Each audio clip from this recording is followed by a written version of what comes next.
when meditation becomes an enjoyable activity, then we see how necessary it is for us, meditation itself. At that point, we cannot look at meditation as a have-to business,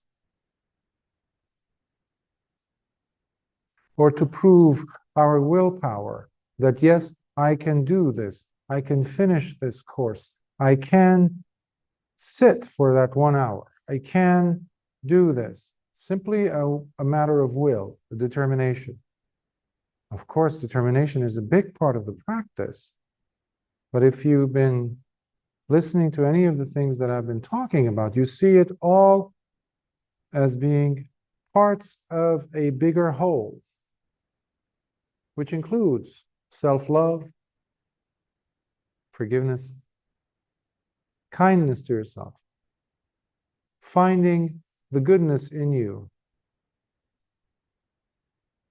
and a bigger capacity to experience life, much bigger than you ever thought would be possible. So in that sense, meditation inevitably turns out to be something that is like air that we breathe. You never think about, oh, I have to breathe again.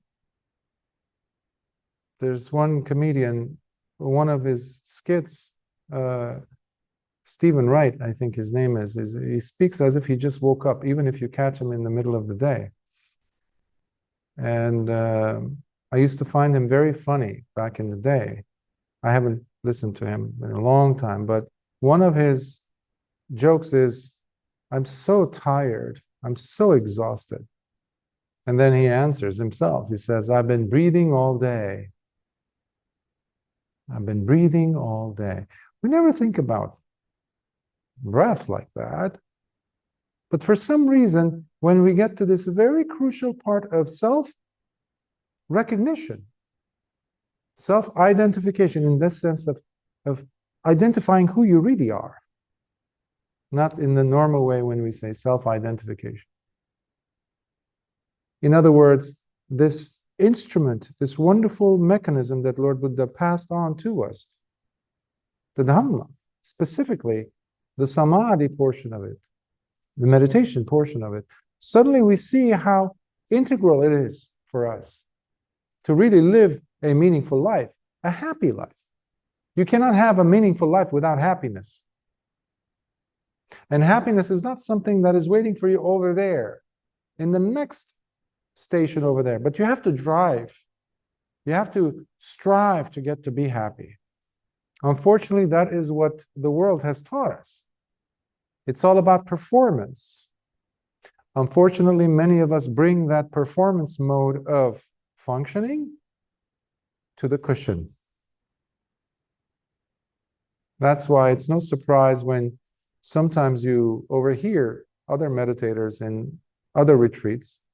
If I would hear it here, I would discourage, I would even chastise the person who would say something like that, where they would come and they would ask, because I've heard this personally, when I used to take part in retreats overseas and those kinds of retreats, where people would come, so which jhana did you get to today? Or they would volunteer that information. But when you look at meditation in a way where it's life-giving,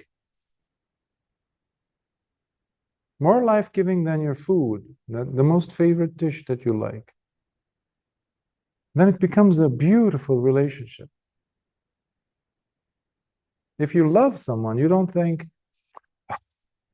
I have to show that person my affection today. It's too much work. No, if you really love that person, it flows out of you.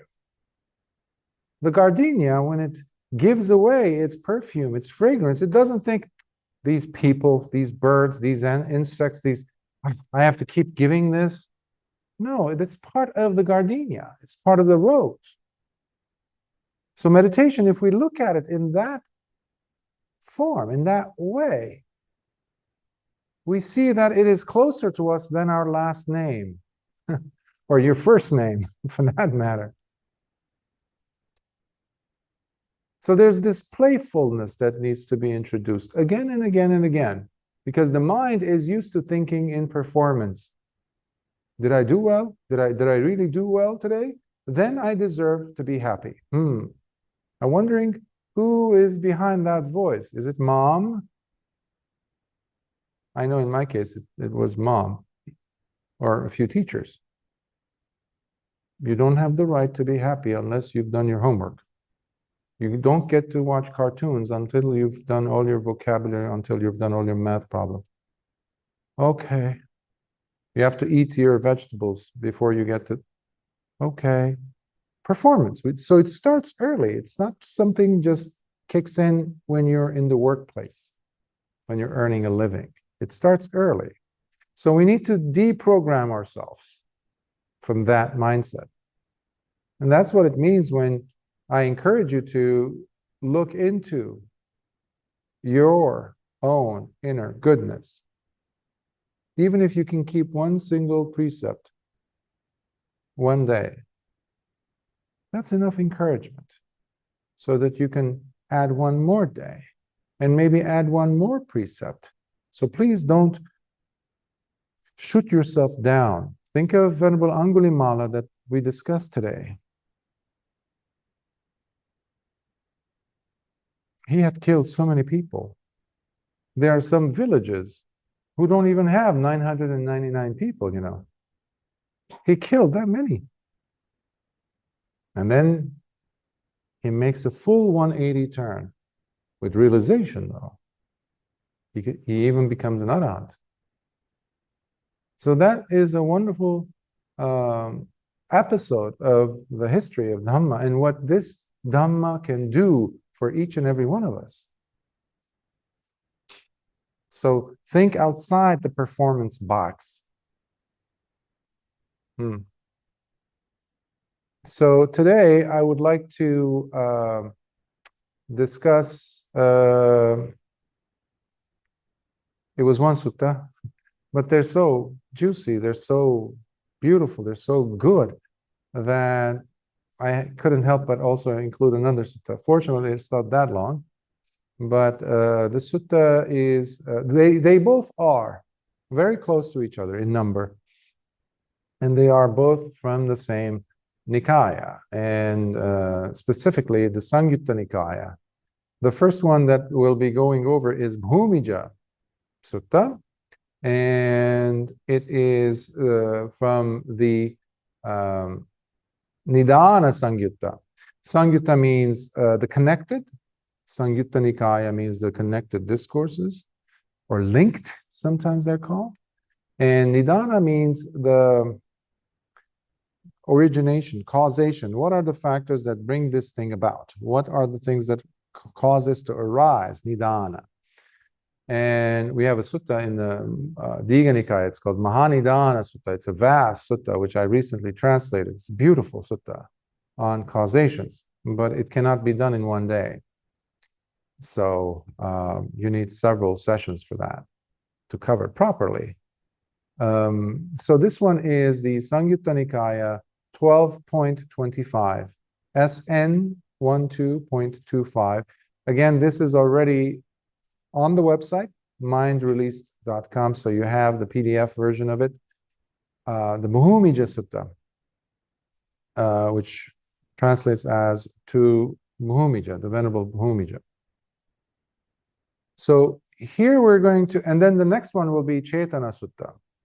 Cetana is also in the Samyutta Nikaya. Cetana is the intentionality, volition, if you will, the intending behind an action. The action, remember, it's not just a physical action.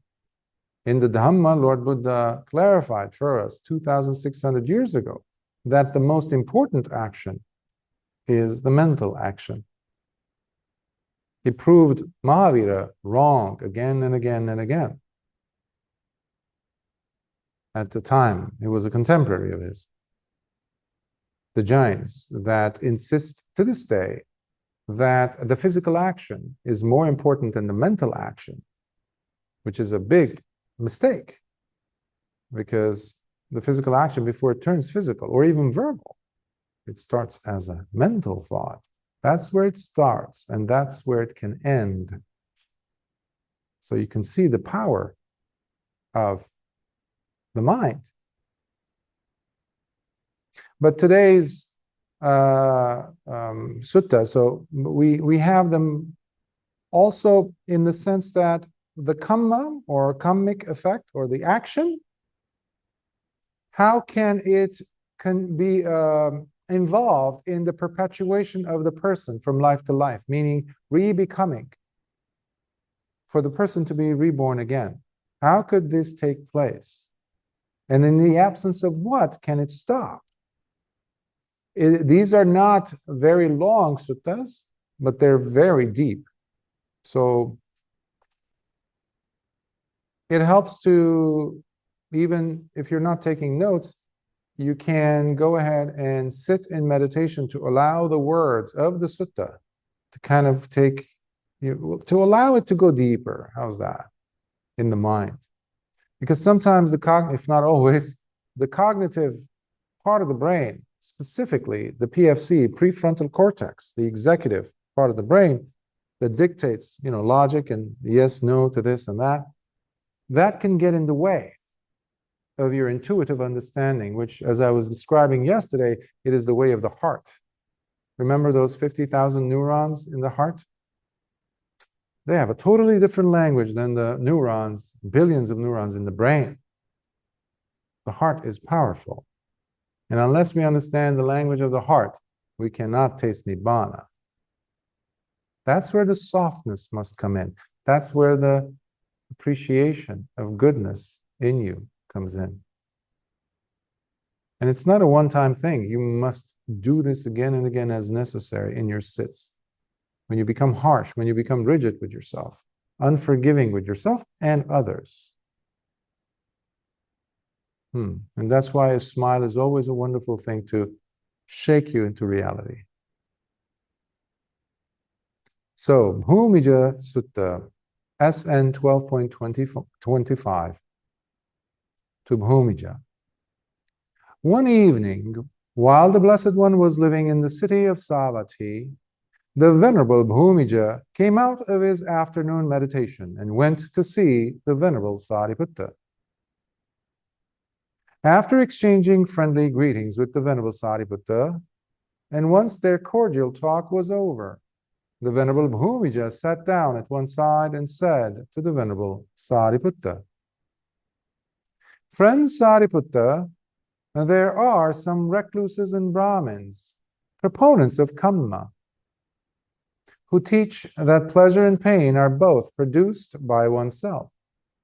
Meanwhile, some other recluses and Brahmins, also proponents of kamma, teach that pleasure and pain are produced by another, someone else, something else, another being, maybe God, some type of a being. While other recluses and Brahmins, proponents of kamma, teach that pleasure and pain are produced both by oneself and by another. While still other recluses and Brahmins, again proponents of kamma, maintain that pleasure and pain are simply produced randomly or by chance, without having an author, being neither produced by oneself nor by another." This is what if you can juxtapose it with today's ways of thinking in humanity, you could see this last group, for example, being like the atheists or secularists, the ones who say, well, all these things are just ridiculous things.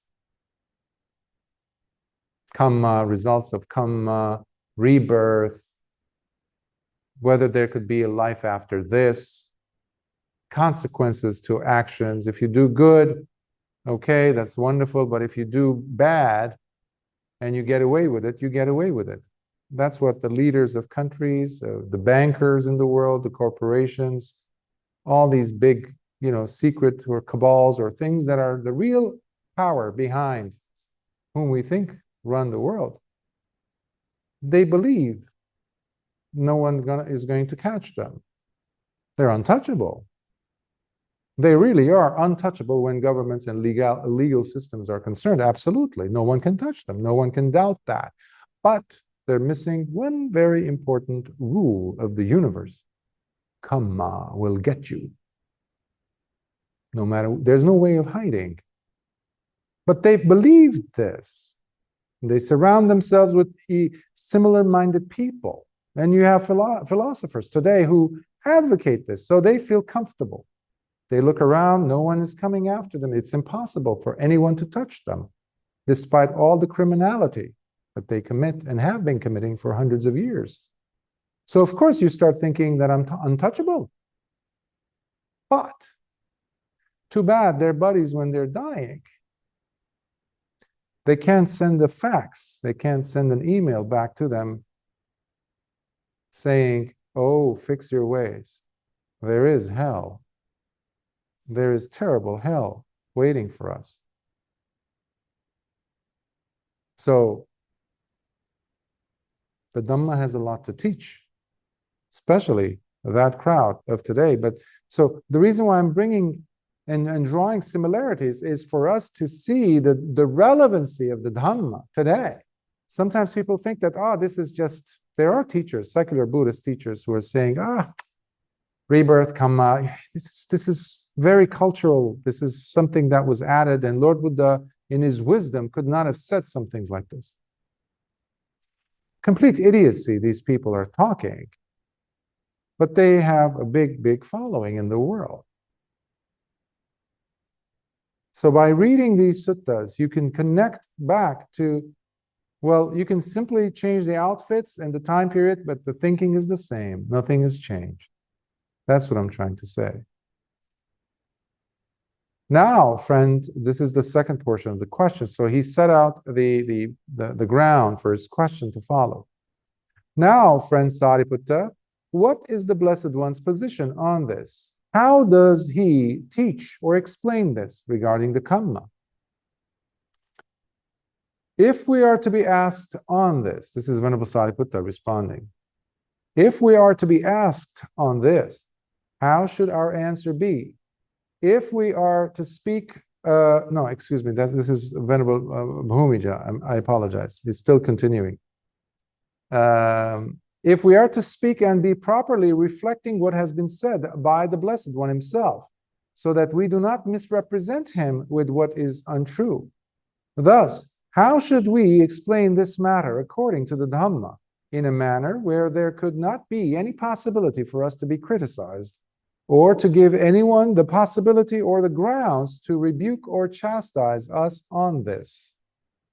So, it's almost like a lawyer wrote this. It's like, like it's so covers all the loopholes. There's like there's no way of misunderstanding this. But somehow bhikkhus not only misunderstood this, but they misinterpreted many things, despite this being so watertight. Friend, this is Venerable Sariputta now. The Blessed One has said that pleasure and pain are both produced by depending on their condition. Paccaya, condition. That's where we get the word paticca samuppada. And what is this condition of theirs? They both depend on contact. In order for them to manifest, contact needs to take place. I earlier hit the gong. You all can hear. How? You might have certain feelings because of that. Why did Bhante hit that sound? Why did he make that sound? Or that sounds lovely. Or you go into the past. So it's like, oh, does that mean that we're going to sit again? All these different things start. But how did they all start? Contact. Tadapi passo paccaya, Lord Buddha says. That too depends on contact. Now, If you were to answer in this manner to that question you raised, then you would be speaking and reflecting properly what has been said by the Blessed One himself, and therefore you would not be misrepresenting him with what is untrue. Thus, you would explain this matter according to the Dhamma in a manner where there could not be any possibility for you to be criticized, nor to give anyone the possibility or the grounds to rebuke or chastise you on this. So, unfortunately, over time, human beings always came up with different, rather very short answers, simple answers to things. And we still do like to get short answers to big questions. Who created the world? One of the most stupidest questions that a human being can ask. Already it's presuming that there is a who created the world. There's a given. What brought about this world that we have around us? Already it unraveled. It made it a little bit more civilized of a question. Somebody actually put some intelligence there in the question. And many times I say to individuals who come asking questions, I say, not every question deserves an answer. That really turns them like, you know what? Many people don't like that because they like quick fixes. One size fits all type of a thing. Come on.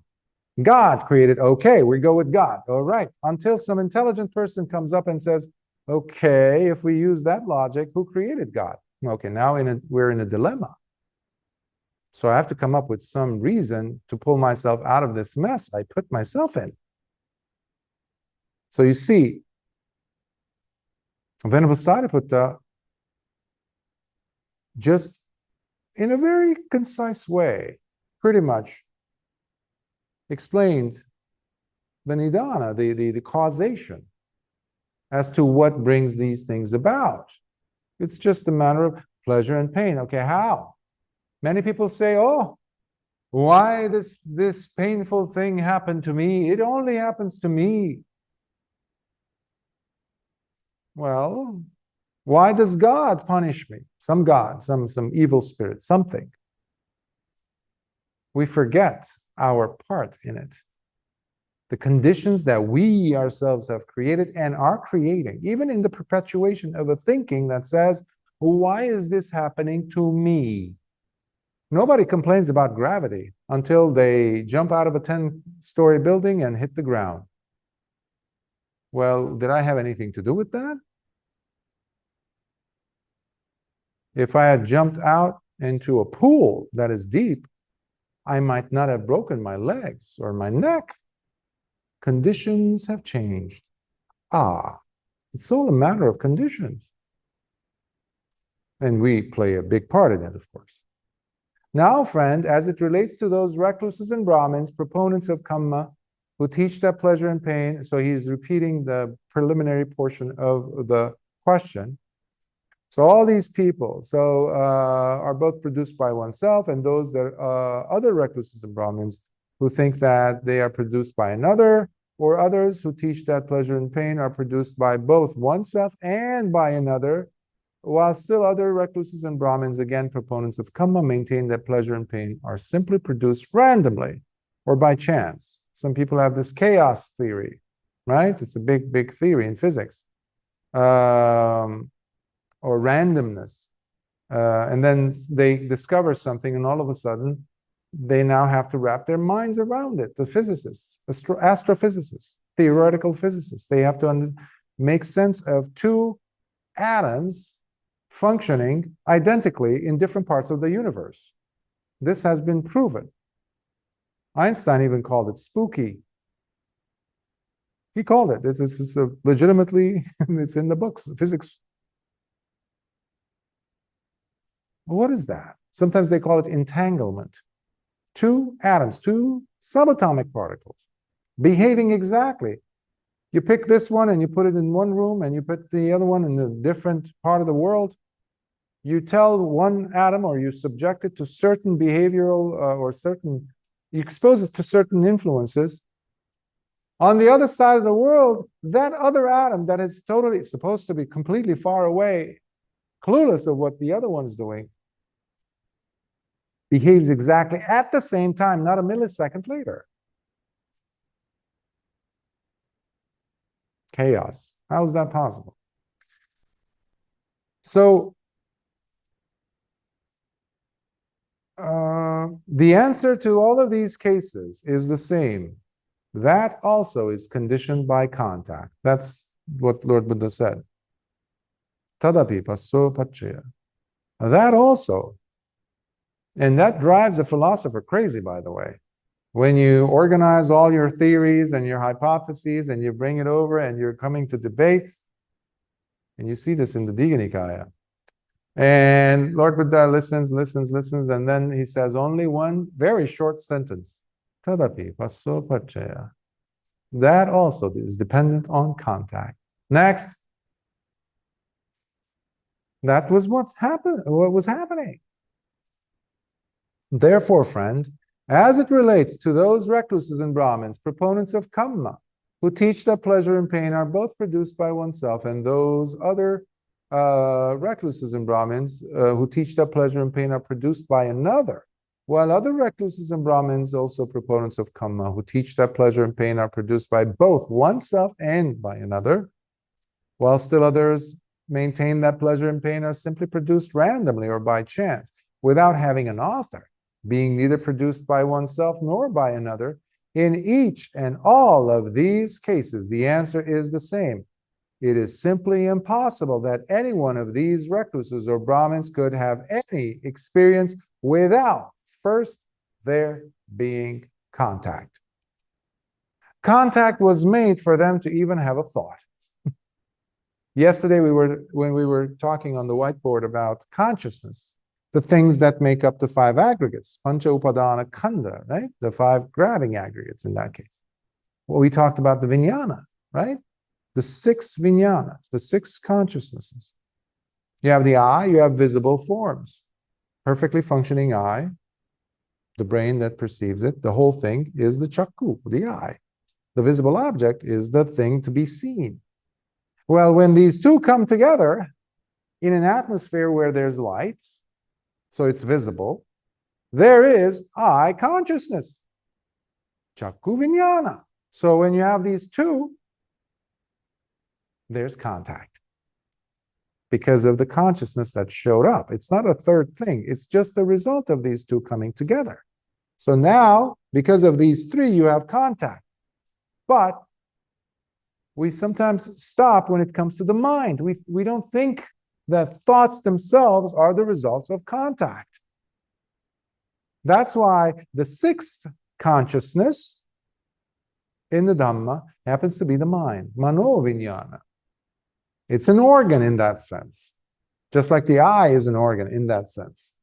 So just like the eye has visible objects, right, to see, perceive, so does the mind have its objects, which we call concepts, thoughts, mental concepts, or mental objects. Well, when you have these two, you have a functioning mind, meaning the brain that functions, the person is conscious, the mind is there, and you have a thought or a memory.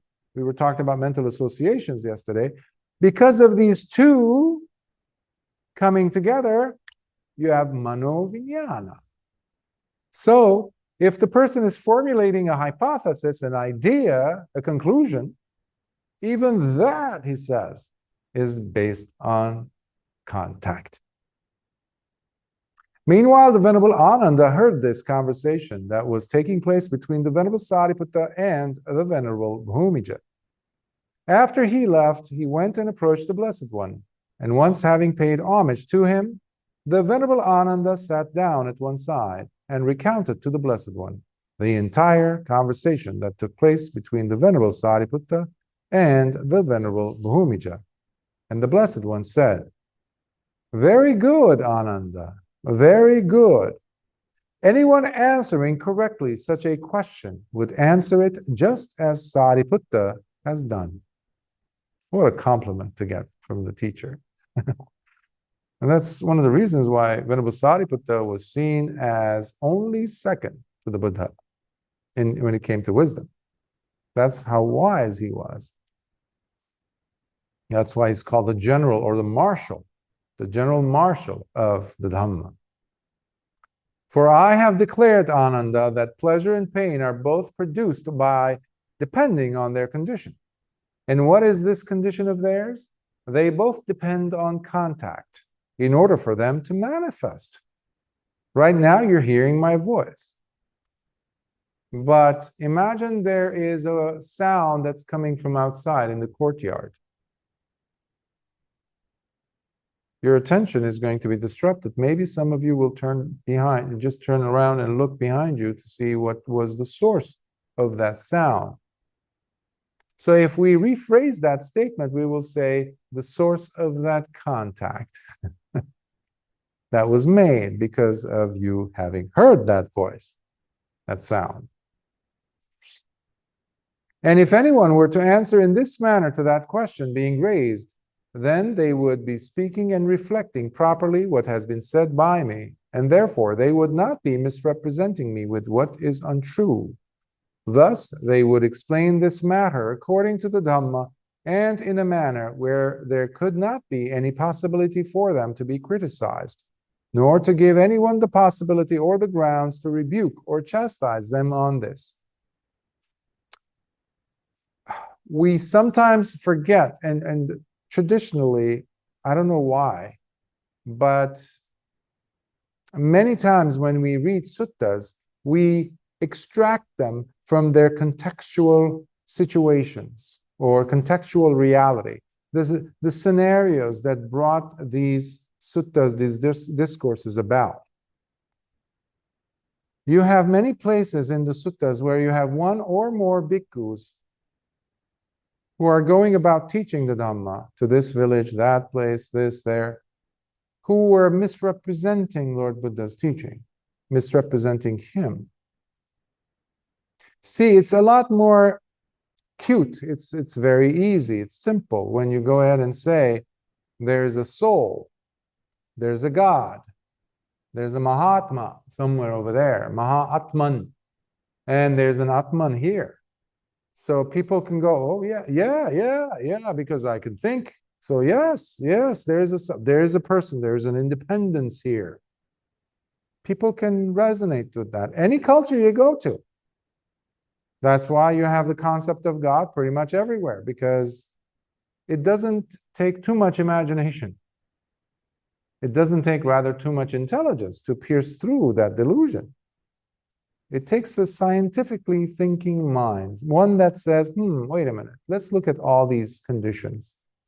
So these situations were happening at the time of these discussions were being made. So many people were going about teaching the public that there is a soul. There is a God, there is this other being, because many of them came from Brahmin culture, from the Vedas, from their teachers. But then they listen to Lord Buddha, so they become moved, and they say, okay, I love this. I really liked it. Maybe it was his persona, his behavior. They're mesmerized by him. It's like, wow, look at him. He's a saint. He's like, okay, I want him to be my teacher. Okay, but then that dies down when you go back to your normal way of thinking, because there's no transformation. These are not noble disciples, mind you. A noble disciple will never misrepresent Lord Buddha, period. It's impossible. But these things were happening. So there's always this double checking and triple checking what we see Venerable Ananda doing. He went back and checked with Lord Buddha, said, Bhante, this is what is being discussed there. And Lord Buddha confirms this, and it goes into the suttas. Now, Ananda, as it relates to those recluses and Brahmins, proponents of Kamma, who teach that pleasure and pain are both produced by oneself, and those others who think that it is produced by another, or even others who think that pain and pleasure are produced by oneself and by another, while still other recluses and Brahmins, again proponents of Kamma, maintain that pleasure and pain are simply produced randomly or by chance without having an author, being neither produced by oneself nor by another. In each and all of these cases, the answer is the same. That also is conditioned by contact. Now, what does this mean to you, to us? You're sitting there comfortably in your life. Something happens. You get a call. You get an email.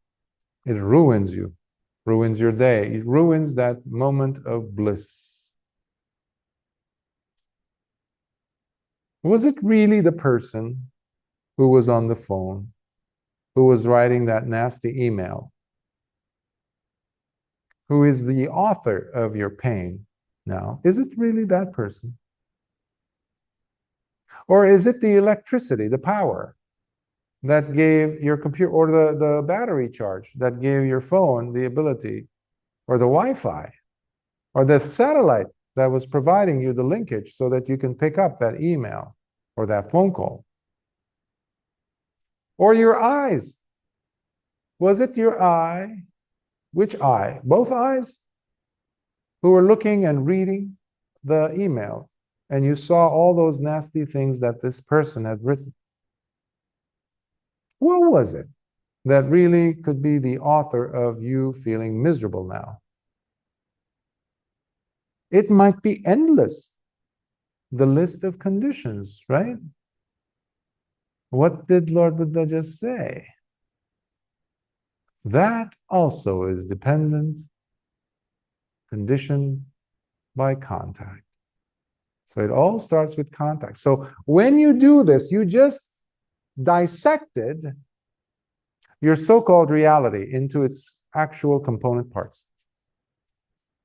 When we say this path is all about wisdom, we mean wisdom. Wisdom requires that we fearlessly, courageously ask questions. First, why am I reacting to this like this? And is it really the way I think it is? That too is conditioned by contact. So if there's any mantra that you want to carry with you in your life, that should be it, I think, to give you some sense of peace. Somebody sends you an actual letter that says some wonderful things. You look at it and you're now happy. You were miserable, now you're happy. Before you really look at that and just be lost in that joy, meaning that pleasure, being in a way a victim of it, because you were miserable there, you were a victim of pain. Now you're a victim of pleasure. There's no difference. They're just the two sides of the same coin when you think of it. What have you learned? Because next moment there's going to be another thing coming in, which is going to give you what? Pain. And this is what we mean by the pendulum going back and forth, back and forth. And we've been doing this for endless eons. That's why Lord Buddha took pity on us, compassionately gave us the Dhamma. Otherwise, that's the reason why we keep going around in circles in samsara, painfully. That also is conditioned by contact. Let's see if we can remember that. Therefore, Ananda, as it relates to those recluses and Brahmins, proponents of Kamma, who teach that pleasure and pain are both produced by oneself, and those others that teach that pain and pleasure are produced by another, or that they are produced both by oneself and by another, or that they are simply produced randomly or by chance without having an author, being neither produced by oneself nor by another. In each and all of these cases, the answer is the same. It is simply impossible that any one of these recluses or Brahmins could have any experience without first there being contact. Experience means all kinds of experiences. And for experience, you can use the 6 consciousnesses as your source, as your reference. Experience of eyesight. Oh, I've seen a beautiful promenade the other day. I've seen a beautiful sunset. I've seen a horrible thing, a sight. I've heard a beautiful sound. All these are experiences. And yes, if you're wondering, meditation is also an experience. And that's why the Sunyata suttas are powerful to shake us from that thinking that, oh, I want to go into those states, those sublime states of jhanas. Yes, yes, that is the real deal. No, they're also conditioned. Until the mind becomes so subtle that it penetrates through all those layers and experience that state of emptiness, of the signless. For Ananda, so long as there is a body, then there is also the cause for intentional bodily actions that result in the experiencing of pleasure and pain. Should I read that again? So long as there is a body, then there is also the cause for intentional bodily actions which result in pain and pleasure. So if you have a body, guess what? Next time you're sitting, even in the most comfortable of positions, it's going to feel like torture, like you're sitting on the electric chair. Even if it's an extremely expensive, most comfortable chair, in time it will be dreadful. Your leg is going to go numb, like mine are right now. Your neck is going to hurt, even if it's like against a beautiful pillow, cushiony. Even the beautiful sunset. Eventually you're going to say, okay, okay, that was it. Okay, let's snap some pictures and post it online, and we go, let's go. Oh, it's beautiful, orange color, yellow color, this and that. You sit and paint the thing. Eventually, what do you want to do? Oh, because you get bored. That is also pain, you know. But it was pleasure. Wait a minute, what happened?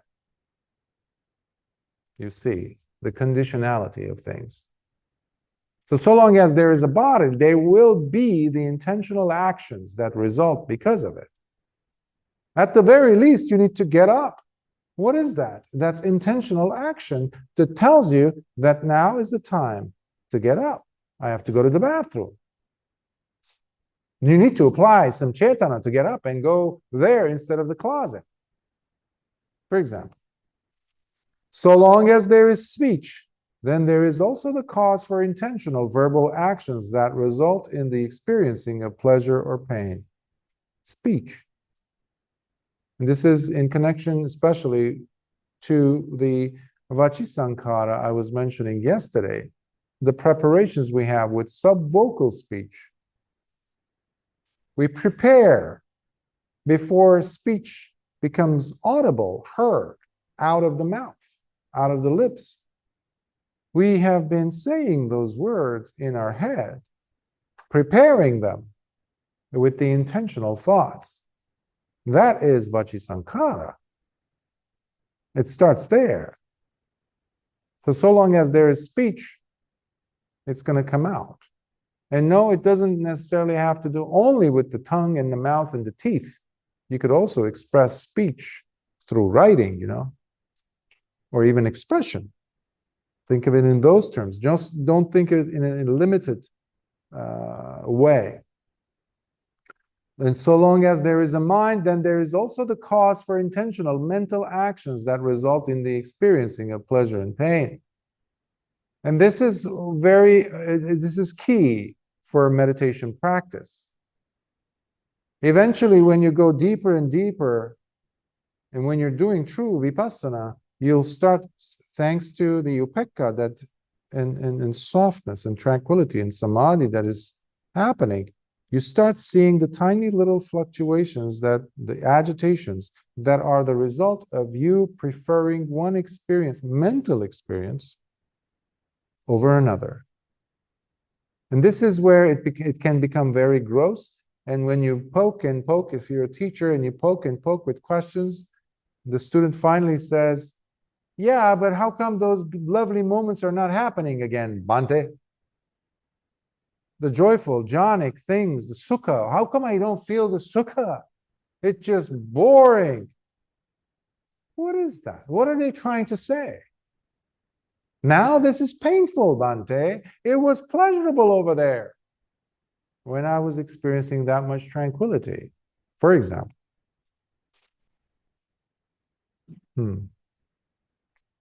However, Ananda, all these three depend on and are conditioned by the person's lack in wisdom, conditioned by their stupidity.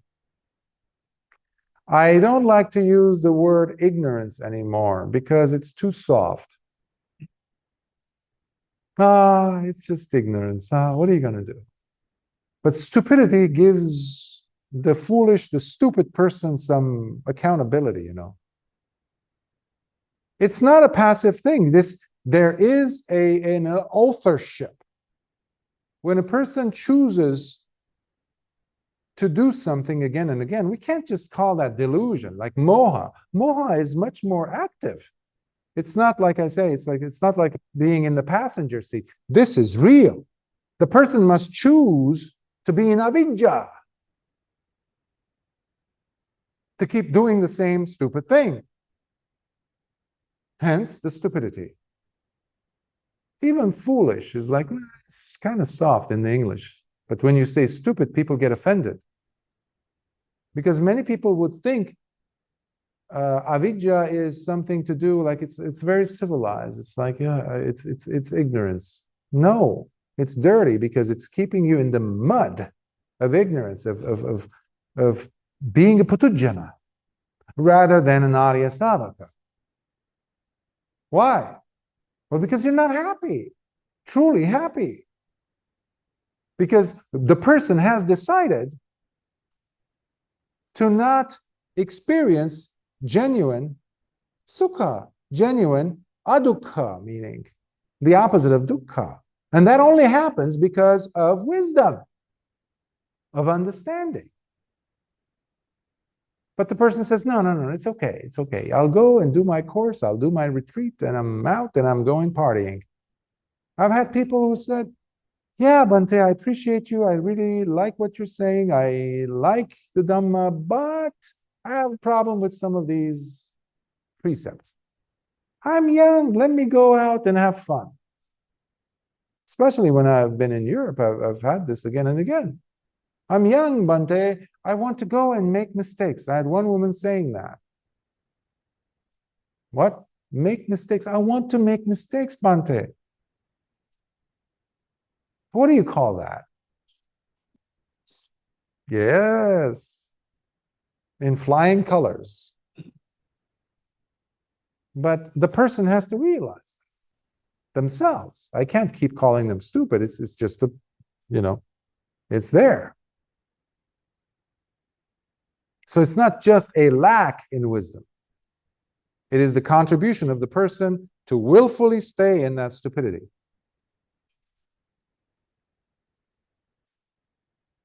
Say it again.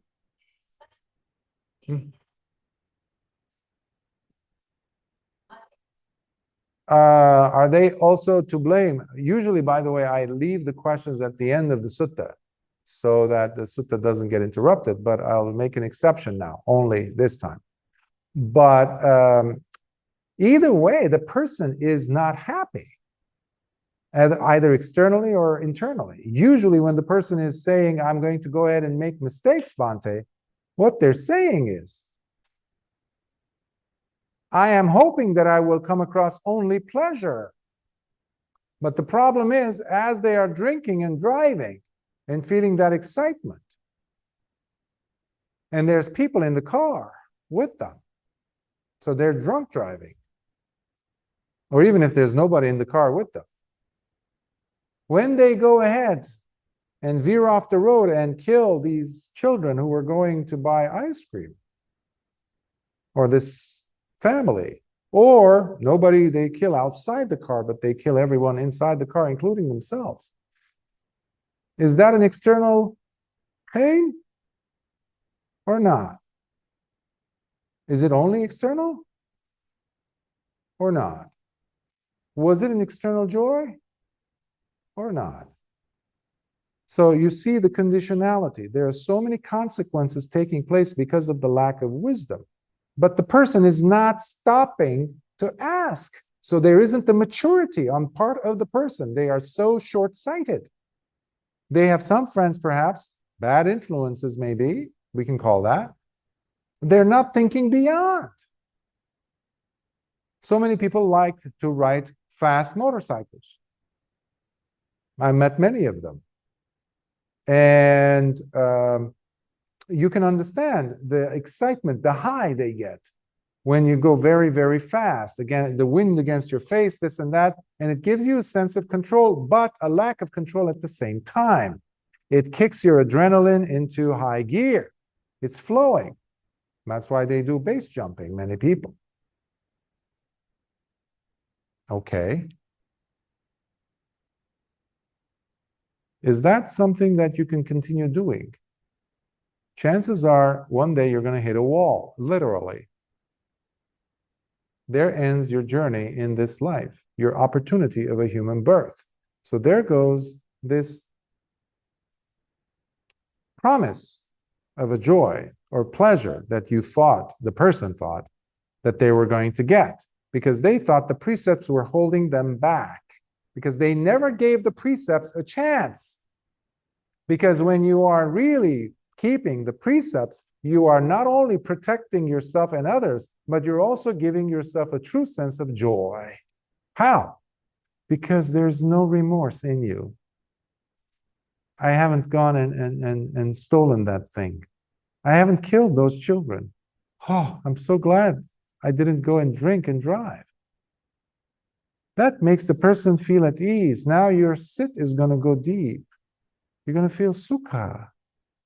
But the person doesn't care for all those things because they're too mesmerized by the promise of pleasure.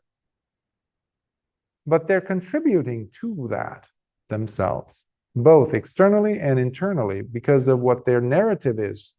Remember, a few lines before, Lord Buddha said, because of the presence of mind, the person can engage in intentional mental actions. So before it goes into physical intentional action, they have intentionally had that mental thought, meaning they perpetuated that thought. That, you know what, I'm going to tell Bhante that I need to not practice. And I need to convince him, for example. And then a few months later, they write and say, I'm so sorry, Bhante, I'm so sorry. Now I'm feeling so bad. You give them a few more months and they come back and they say, oh, I think I'm going to go back to enjoying my nightlife. The person is continuing a negative cycle. The person is not taking ownership of one's own life. That is Cetana. And that's why I call it foolish or stupid, because the person is not truly appreciating this body. It takes intelligence, smart, real smart, to stop and say, I have a hand. Look at your hand. Just put your hand in front of you. Just look at your hand. How many digits? 1, 2, 3, 4, 5. Now imagine one of these digits was missing. Would that be good? A good news? Like, oh, finally I get rid of one digit. Would you say that? Ask any person who doesn't have a finger from their hand, so they only have 4. They will tell you, like, what are you, stupid? Get the stupid part? But we never appreciate what we have. Short-sightedness is another word you could use externally for moha in this case. After all, Ananda, it is either by one's own initiative that one intends on engaging in bodily generative causes, kaya sankhara, within oneself, resulting in the performance of certain actions whereby one experiences pleasure or pain. So it takes one's own willful engagement to do a bodily action, but it must also be perpetuated, started by the sankhara, specifically in this case, because he's talking about the bodily sankhara. So the tendencies of your body to be going through the routines of whatever it is that it's used to. The way you sit, the way you move. Sometimes we forget that they are also influenced not just by this life, but by many other lifetimes. Now, the physical might not seem so obvious, but when you come to the thinking, it really stands out. Why do I think like that? Sometimes in meditation, people come during interviews, they say, Bhante, out of the blue, this suddenly I had this thought come, and it's a very disturbing thought. I wasn't thinking about this. I didn't see anything that could trigger. It just popped into my head. I'm a terrible person, Bhante. Hold on. Take it easy. Take a deep breath. There's this thing called sankharas. It's like a waterfall. It's like a momentum. It's like, I call it the Niagara Falls type of a influence that you have been accumulating from life to life to life to life.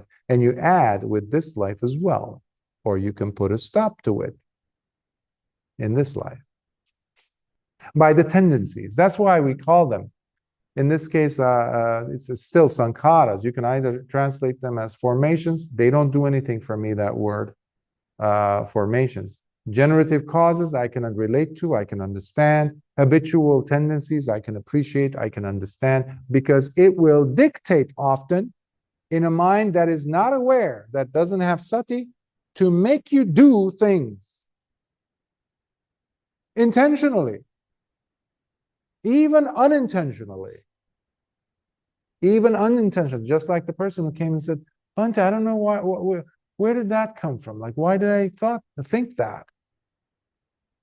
The person did not intend, it just showed up. How does the laundry in your house get piled up? Whose laundry is it? How about the garbage? Every 2 days or every day? It's like, I just took the garbage out today, but what happened? In the afternoon, you go look, and it's like there's new bags of garbage filled out. Well, who's building the garbage? Like, who's putting the stuff in there? The person. So we're always accumulating stuff in that sense by the habitual tendencies that we perpetuate.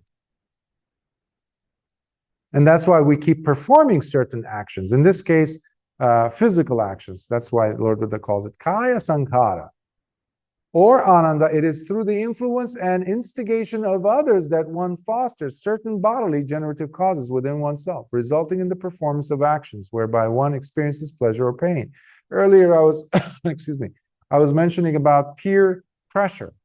That person who said, let's say, Bhante, I just want to go and have fun, party and drink and do whatever. If the person was on an island by herself, do you think she's going to get drunk?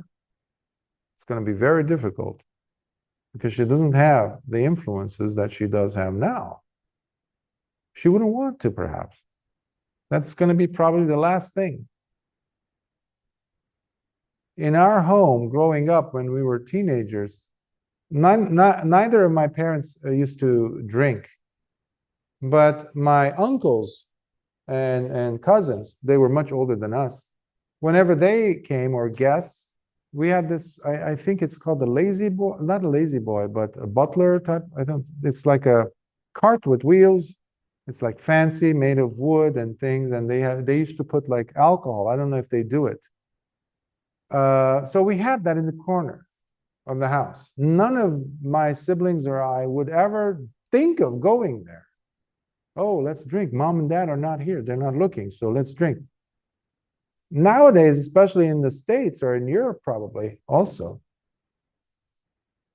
I know from my students, when I used to teach them high school, they couldn't wait to be away with an alcohol bottle to get drunk. But they would never get drunk by themselves. Interesting.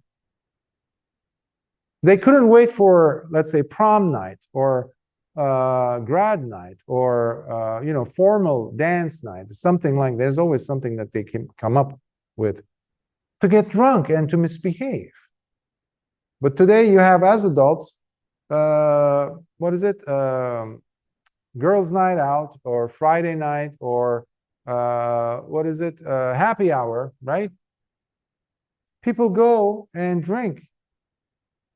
But how many people would do that if there's not going to be any person, including the bartender at the bar? If there's just themselves, would they really go? I'm just asking. I don't know the answer. But there's always the influence of the outside. Maybe that's why they sell all these things. I fly a lot. And every flight, you have these magazines that they put, hey, buy this, buy this. Or when you land at the airport, here's where you land. That's your gate, like 10 feet away. But they do a zigzag around the airport. You have to walk about 1.5 kilometers. It's 10 feet away. But they make it so difficult for you to get to your gate. And there's obviously intention.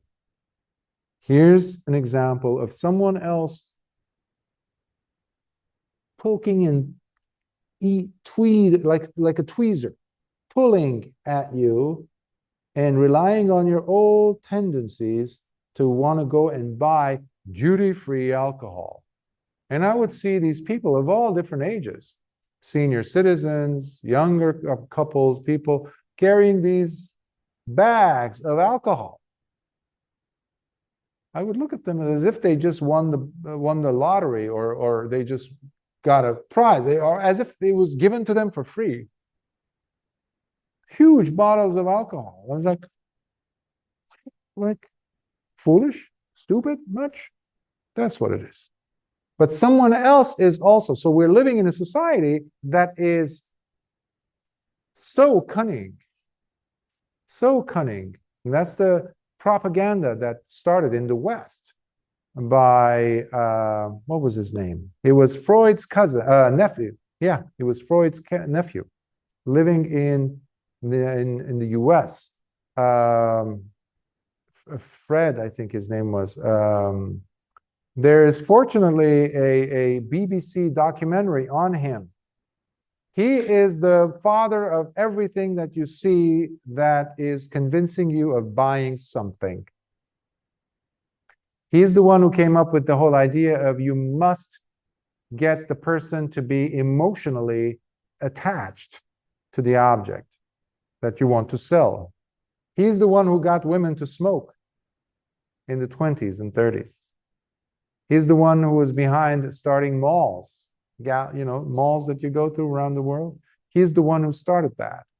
And we follow, every single advertising agency uses that. And the name will come to me. But basically, representative of Mara, I call him.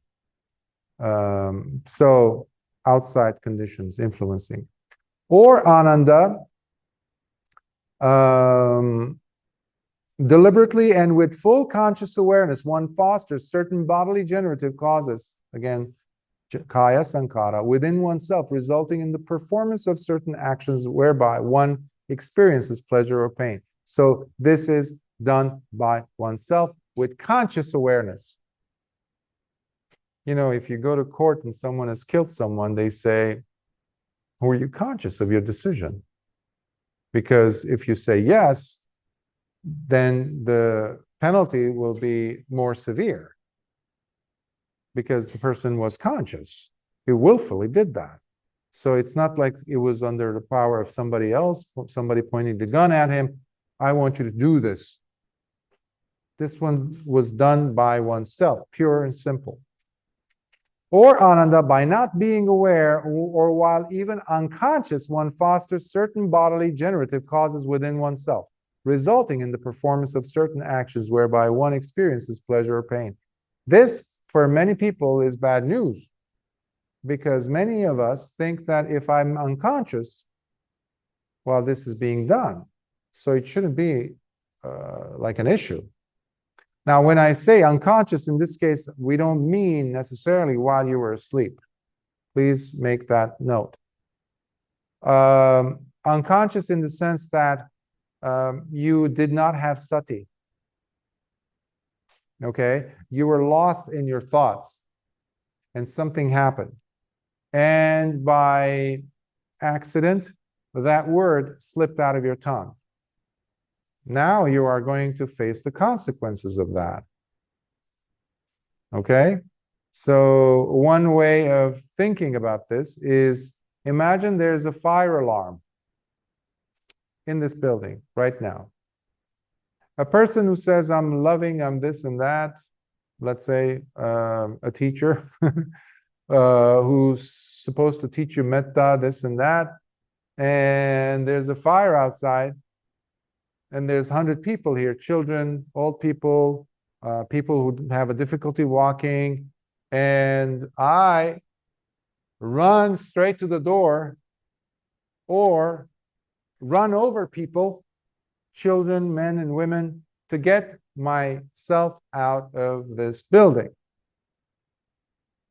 That means the person is going on automatic pilot, unconscious. Nevertheless, he or she is still responsible. He or she is still responsible for that behavior in that sense.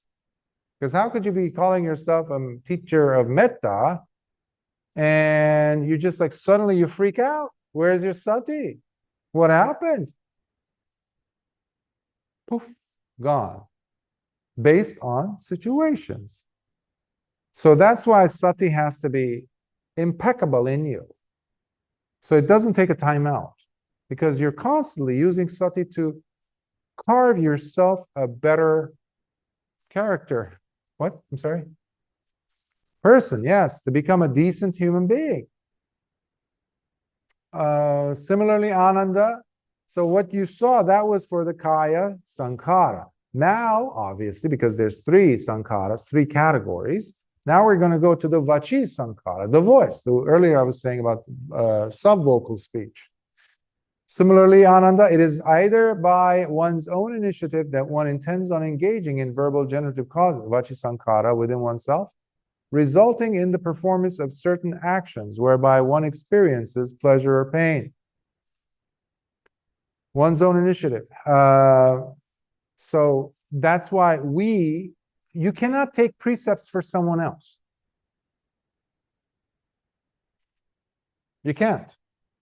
You can't say, may my cousin here practice Musavada, Veramani, Sikkhapadang, Samadhiyami. Did you hear that? Okay, that was for you. Okay, you can't do that. It is self-transforming. The person will be transformed by that. Or Ananda, it is through the influence and instigation of others that one fosters certain verbal Vachi Sankhara within oneself, resulting in the performance of actions whereby one experiences pleasure or pain. This is something that we all do. Many times I ask you, who's speaking there? Like when you say, but you don't understand, Bhante, I'm a horrible person. Who is speaking? Whose voice is that? What's their name? Was it a teacher? Was it your father? Was it your mother? Who? Was it your boss? Is it your boss? But we repeat these willfully. Or sometimes it's just the ad, like I was saying about propaganda. Let's say if you're a single person and it's near, let's say, Valentine's Day, or you're traveling solo, single, to a beautiful place, and because you want to go there yourself, and you get there, it's usually populated or visited by couples. And you go to a restaurant, they look at you and they're like, oh, where's your partner? Where's your, who are you with? Me. Am I not enough? Oh, okay, here, let's look. There's a table over there. We can sit you there by the door or something. Why? What happened? Or you see on an ad, have this. That doesn't stay on the ad, on the billboard, We take it in. We start to feel less than. If you're that single person, now you're going to look at yourself as if something is missing. Terrible, terrible state for you to be in. So now you're begging, you're hoping, you're praying that if you're married or if you're with a partner, they don't die or something doesn't happen, especially if you're advancing in years. Because everybody's like terrified of being alone. You see this across cultures. So what am I saying about that? Again, we can take it back to the happiness that the person has to feel for themselves, irrespective of what is being said by the world around them. That's the voice of others. Or ananda, deliberately and with full conscious awareness, one fosters certain verbal generative causes within oneself, resulting in the performance of certain actions whereby one experiences pleasure or pain. Conscious awareness, like I was saying, with bodily actions, in this case, it's the verbal, sankhara. It's not just, sankharas are not just from the past. That's what I was saying earlier. They are, but we keep adding to them. Adding to them in this life. Or ananda, by not being aware or even while unconscious, one fosters certain verbal generative causes within oneself, resulting in the performance of certain actions whereby one experiences pleasure or pain. This is what I was saying earlier, like somebody makes you mad and suddenly, without you even noticing, without even thinking, you say certain things that you immediately regret. Sometimes even halfway through the sentence, you say, what am I saying? I should stop, but you can't. You don't want to. It's too late. The beast is out. Similarly, ananda, it is either by one's own initiative that one intends on engaging in mental generative causes within oneself in the performance of certain actions. Mano sankhara, or yes, whereby one experiences pleasure or pain. There's a typo here. It should say not vachi, but mano. I'll fix it. Or ananda, it is through the influence and instigation of others that one fosters certain mental generative causes within oneself, resulting in the performance of actions whereby one experiences pleasure or pain. Again, the actions or the behavior of others become a factor, a condition, contact for us to start thinking in a certain way. Remember the propaganda I was saying about the propaganda person? Every mainstream media is the result of that movement. You are not going to be there as a journalist looking what happened. You don't have time. You have other responsibilities. So what do? You turn on the tube, you turn on the TV or the radio and you listen, or you watch the internet news. And you're just taking their word for it. Bad idea. They're all owned by corporations. They are a corporation. So, but they're influencing the whole planet. It's power. So it's foolish for a human being today in the modern 21st century to think that there's any news outlet that is giving you genuine truth. It's impossible. It's illogical because there's too much money involved, too much power involved. How it's delusional on our part to hope that, unless it's a very loud thing like, oh, there was a tree that fell, so news people come and see, oh, okay, yeah, that was true. But when it really matters, so you have the power to influence the minds of people, 8 billion people. And if you're dealing with people who don't know anything about the control that the kileshas have on us, the defilements in the heart, these are not arahants, who run the world, who are reporting the news. They are not arahants. They don't practice sila, So they're not going to say, well, I can't say that. People are going to believe me. That's a lie. No. When you get that much money, everyone else is going to do it. If I don't do it, they're lined up to take my job. So of course they're going to do it. Conditions and contact. So there isn't any person to blame. That's the thing.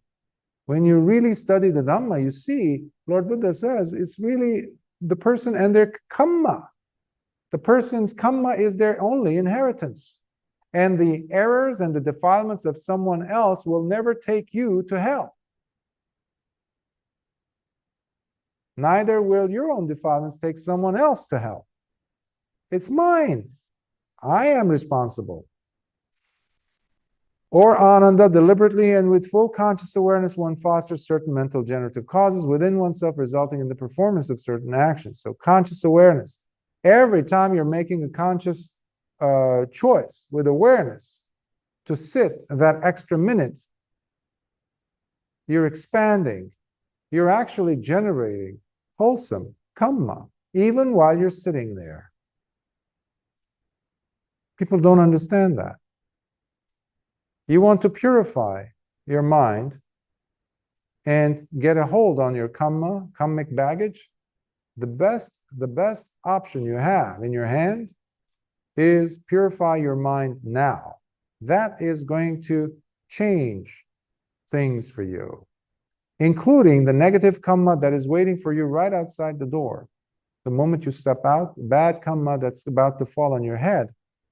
How your mind is being treated, the expansion of your awareness, can even stall, push back the negative kamma to another life.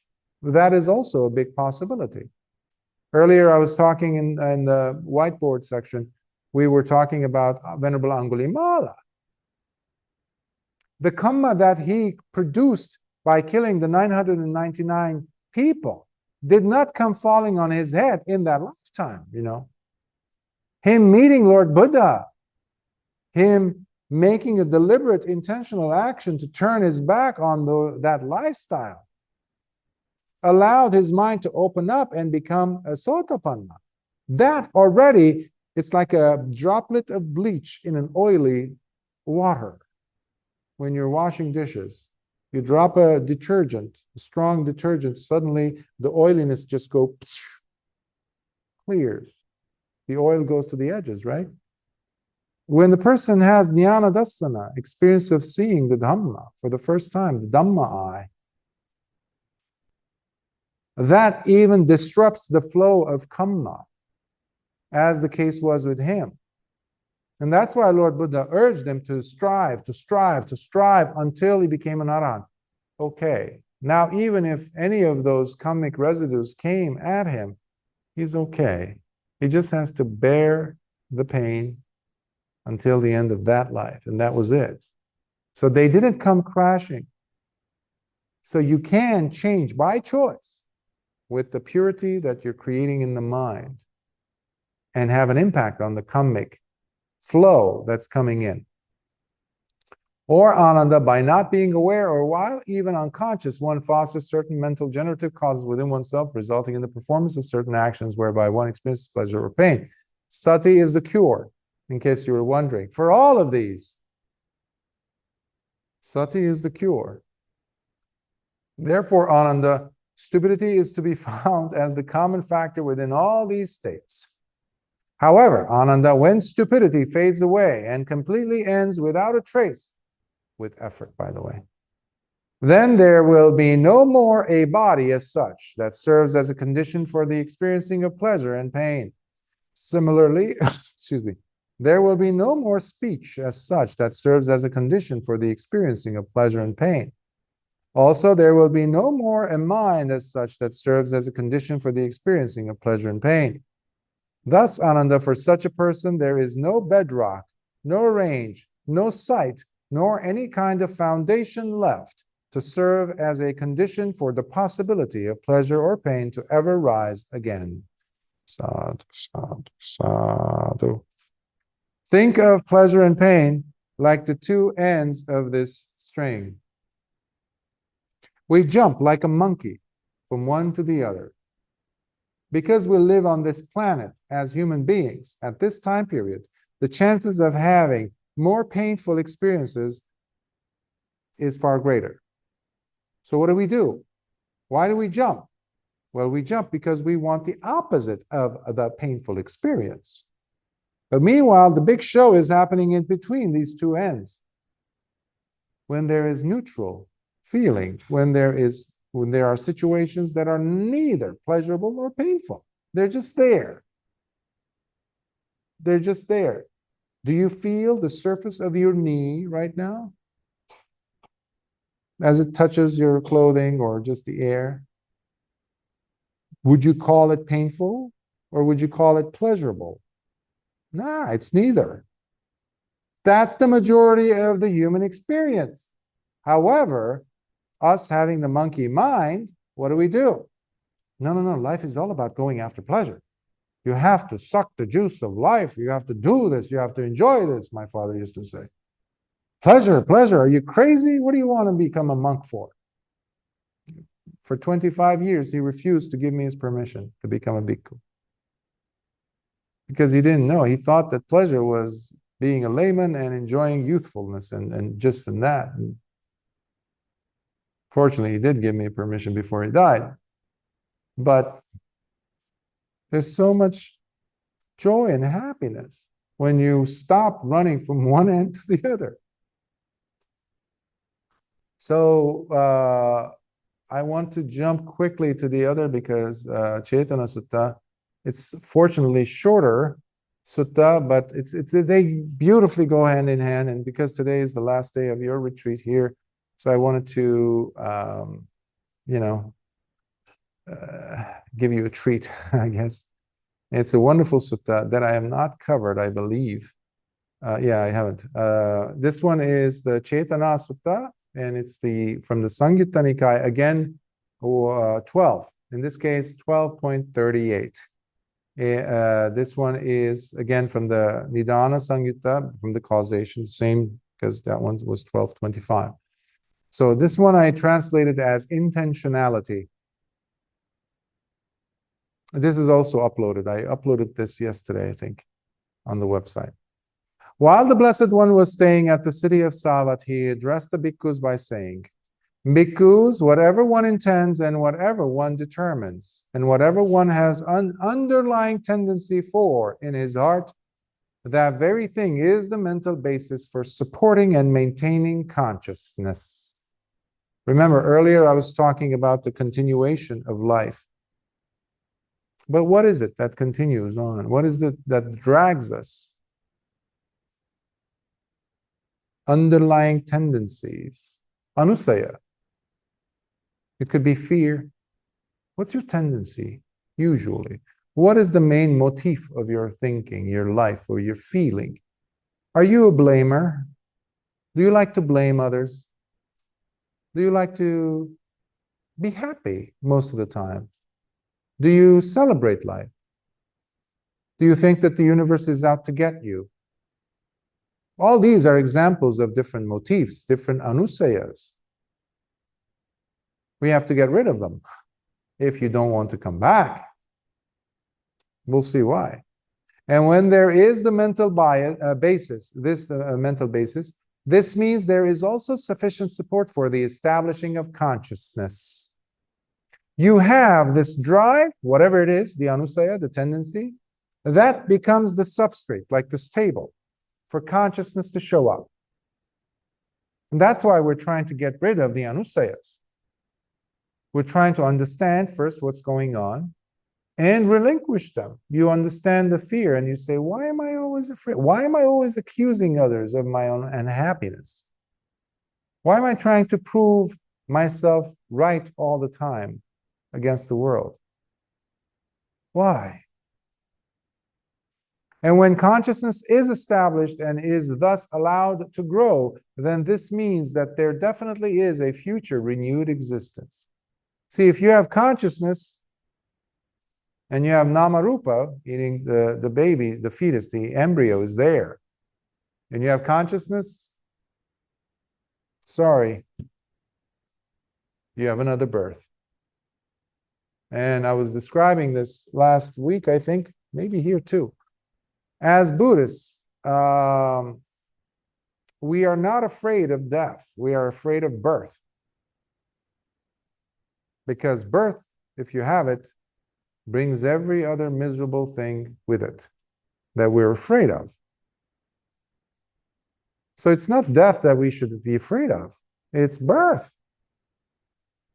That's what we have to get rid of. The opportunity, the seeds for new birth. That's what Lord Buddha is talking about. What leads to a new consciousness. And And when consciousness is established and is thus allowed to grow, then this means that there definitely is a future renewed existence which is going to take place yet again. A new life, a new place, new parents, new body, depending on your karma and your last thoughts, your last feelings, how well you have been adhering to the precepts. You might be reborn as a human, whether a male or female makes a huge difference. Whether this family or that family makes a huge difference. This continent or that, but especially what time period?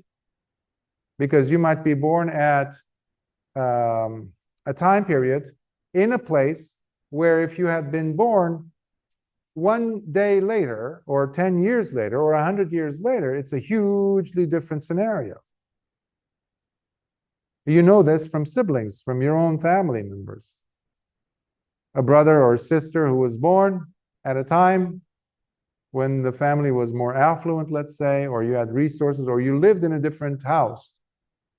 And then you're born and you're living in a much better house or much worse, like really decrepit situations. So all these play in conditions.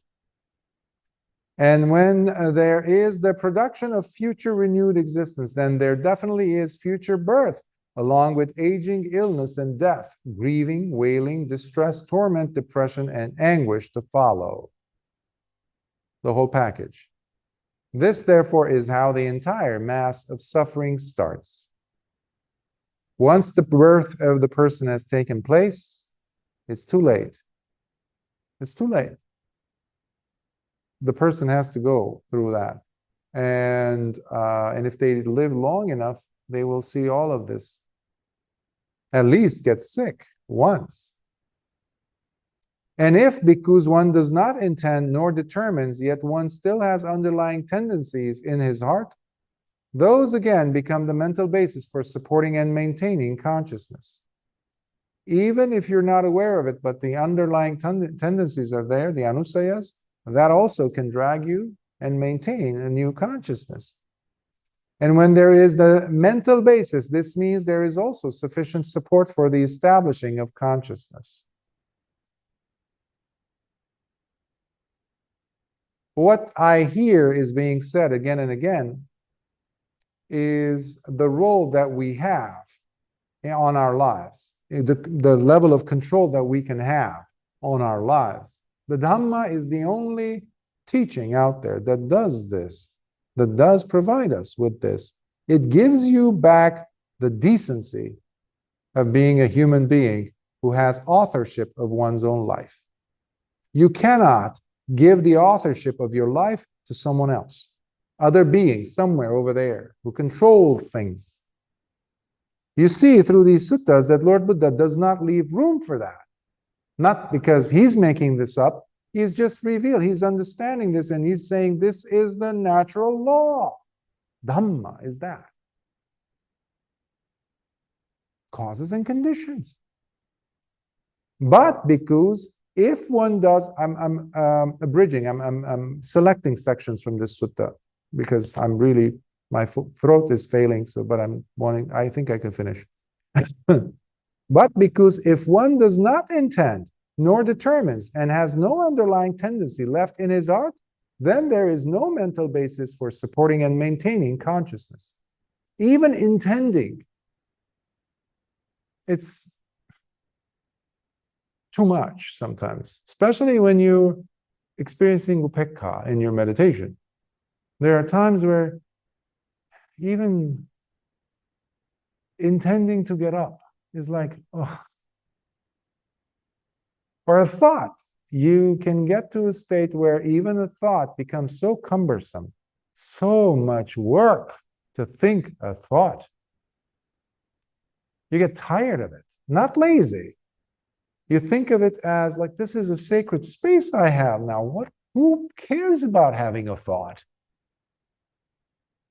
So it becomes so still. It's like if you've ever gone to hear a symphony, to listen to a beautiful orchestra playing a wonderful music, or a solo, somebody's playing a solo. and someone over there starts to open and close crumbled papers or open up a candy, everybody wants to shoot that person, throw them out, especially the maestro, the conductor. It's like that. It's annoying at that moment of peace, of tranquility. So even intending becomes too much, let alone anusayas. So fear comes up and you say, oh, who invited you? Where is this fear coming from? Why? What's the basis? And then you look through and it becomes transparent and you're seeing, oh, it's the sankharas. I see. I see. That's not me. It's impermanent. And I'm not perpetuating them.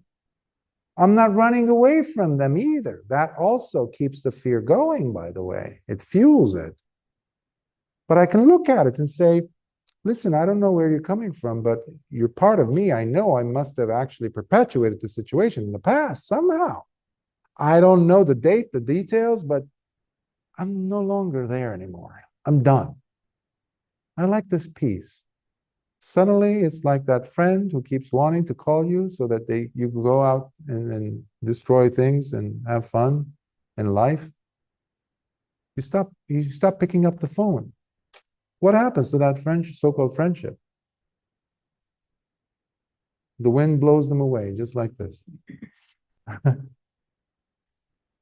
And when consciousness, and when there is no mental basis, this means there is also no support for the establishing of consciousness. Oh, when there is no substrate, no table, no consciousness, there's not going to be stuff to place on it. No new becoming. It's not a wish that you make that, okay, may I not become, there's not going to be any life. It's not like that. It's not wishful thinking. There's no guesswork in this Dhamma and discipline of Lord Buddha. It's all science, you see. If there is consciousness, forget about it. Even if you start and crying and banging your head against the wall and saying, I don't want to come back. If you have consciousness, you will come back. So do your best not to have consciousness. That's what Lord Buddha is saying. And when consciousness is not established and is thus not allowed to grow, then this means that there definitely is no future renewed existence which can never take place again. That's why an arahant will never come back. Never. Into any form. There's no desire. There's no consciousness left for him to like, yeah, I would be nice if I would be reborn in Tavatimsa heaven. Yeah.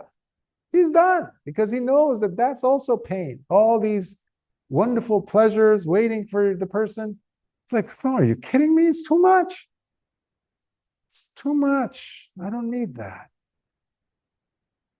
And when there is no production of future renewed existence, then there definitely is no future birth, along with no more aging, illness and death, no grieving, no wailing, no distress, no torment, no depression, and no anguish to follow.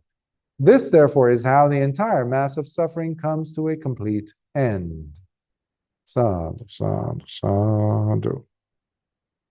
2 beautiful suttas.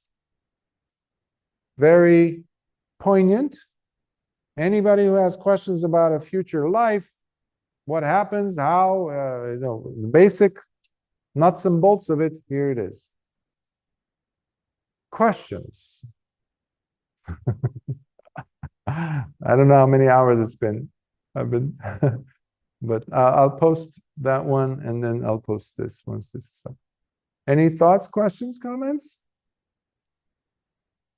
Okay, so let us transfer some merits.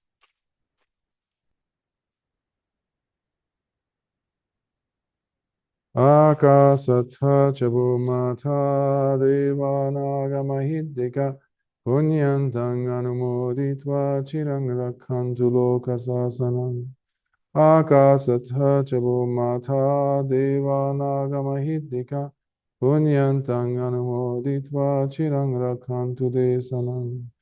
Akasatha chabumata devanagamahiddhika punyantang anumoditva chirang rakhantu mam paranti. Sadhu, sadhu, sadhu. May you all be well. May the triple gem bless you all. May you carry the weight of life lightly. May there be peace in your hearts. May the agitation little by little disappear, making room for Nibbana to occur.